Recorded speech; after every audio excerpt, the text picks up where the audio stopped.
Namaskar, hello, and welcome back. Today, let me share a small story with you all. There was a couple staying in a small village in Andhra Pradesh, and this couple was barely making 20,000 rupees a year. That was their yearly income, and they were barely, able to meet their daily needs. And in this particular situation, they got to know that they are going to have a baby. And when they realized that they are going to have a baby, their relatives were like, "You should, you should not continue with that baby. You should, discontinue or discard whatever the thought." So this gentleman was not of that thought. So he said, "No, we'll have this baby, and I'll ensure that whatever is in my capacity, I'll give him the best of whatever I can." Right. So the baby grows, and baby comes into this world. And when everybody gets to know that this baby has arrived and he is there, so everybody is again having the same thought, and everybody is pushing that couple to get rid of that baby. Again, the father, this gentleman, he said, "No, I'll keep this baby, and whatever I can do, I'll do the best for this one." So he, in that particular village, so he started sending that kid to school, and started developing him as a very fine individual. And slowly and steadily learning to his school, he reached to the 10th standard, and he scored meritorious marks around 90-95 something. He scored in that particular exam. And for his 11th and 12th, he wanted to go for science, but he was not allowed to, and he was very upset with that. And during that particular period, our former president, respected Dr.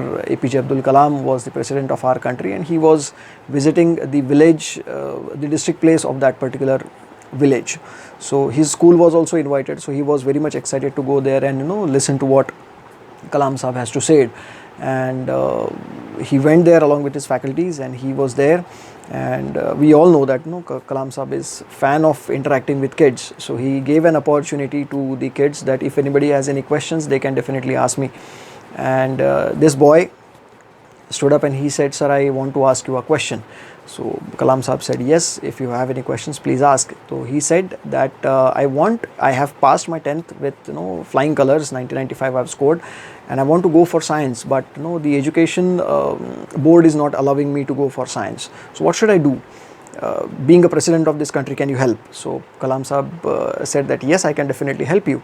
And he gave him a piece of advice. He said, if you really want to go for it, you should not look back. You should definitely go for it. So whatever it takes, do it and go for it.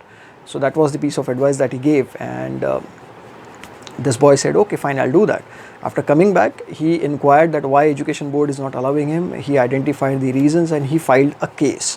And he fought that case for almost 6 months, and he won that case. And education board said, "Okay, fine, you are allowed to go to science, but that is your responsibility. You have to take whatever the pain is required to get into science, you have to do that."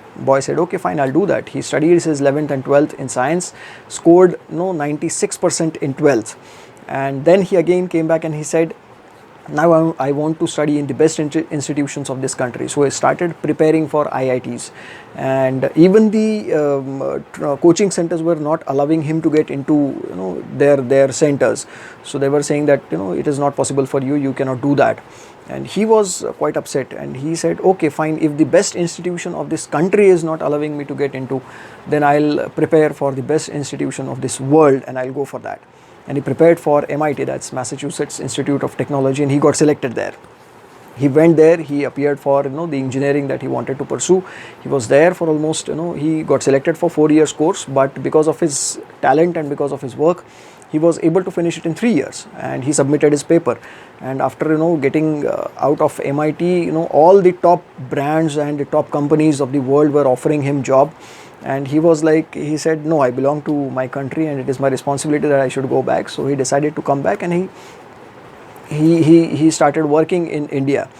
And he wanted to start his own venture. He wanted to start his own small company. So he was looking for some investments, some finances, or some sponsors if he can get something. So he was looking out for that. So there was a huge fair organized in Andhra Pradesh at that time, and various investors were there, and they were looking out for good startups wherein they can invest their money for better results.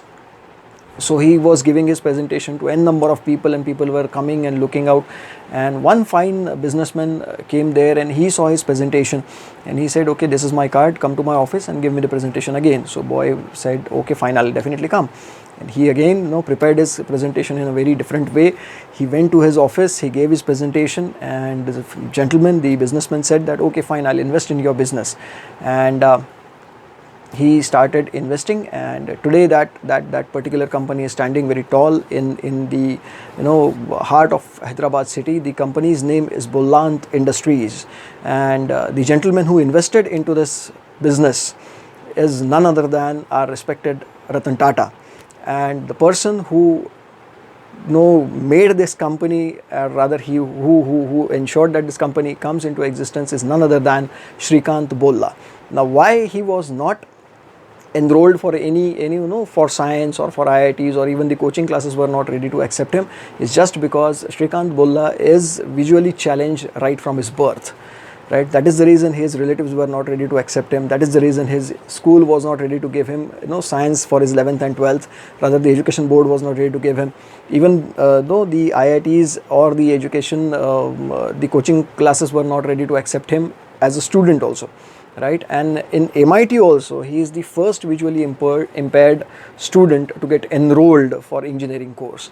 And that is the story which I wanted to share with you all. The objective of sharing this story is just to give you a thought that if you are focused and if you want to do something, just go for it. Right, I'm sure that you might have learned something out of this story. If you have learned something, and whatever is your learning, you can keep it with you. If you want to share it with me, definitely go to the comment section and share your comments, as well as if you have learned something new, if you feel like sharing that, you're most welcome for that. Hope to see you all in the next video. Thank you so much. Thank you.